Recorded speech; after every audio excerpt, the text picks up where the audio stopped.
ನಿನ್ನ ತಂದೆಯನ್ನು, ತಾಯಿಯನ್ನು, ಬಾಳಸಂಗಾತಿಯನ್ನು, ಮಕ್ಕಳನ್ನು ಮತ್ತು ಸ್ವತಃ ನಿನ್ನನ್ನು ನೀನು ನೋಡಿಕೊ.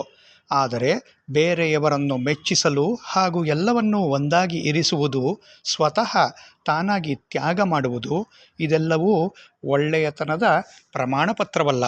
ಬೇಷರತ್ತಾಗಿ ಬೇರೆಯವರನ್ನು ಪ್ರೀತಿಸುವುದು ನಿನ್ನಿಂದಲೇ ಪ್ರಾರಂಭವಾಗುತ್ತದೆ. ನೀನು ನಿನ್ನೊಳಗಿನಿಂದ ನಿನ್ನನ್ನು ಪೂರ್ಣವೂ ಮತ್ತು ಸಂಪೂರ್ಣ ಇರುವ ಅನುಭವ ಮೊದಲು ಪಡೆ. ನಿನ್ನನ್ನು ನೀನು ನೋಡಿಕೊಳ್ಳುವುದು ಒಂದು ಸೂಚನೆ ಎಂಬುದು ಬೇರೆಯವರು ನಿನ್ನೊಂದಿಗೆ ಹೇಗೆ ನಡೆದುಕೊಳ್ಳಬೇಕೆಂದು ನಿದರ್ಶಿಸುತ್ತದೆ. ಇದನ್ನು ಯಾವಾಗಲೂ ಜ್ಞಾಪಕದಲ್ಲಿ ಇರಿಸು. ನೀನು ಯಾವತ್ತಿಗೂ ತಪ್ಪಿತಸ್ಥನಲ್ಲ, ಆದರೆ ಸೃಷ್ಟಿಕರ್ತನಾಗಿದ್ದೀಯ.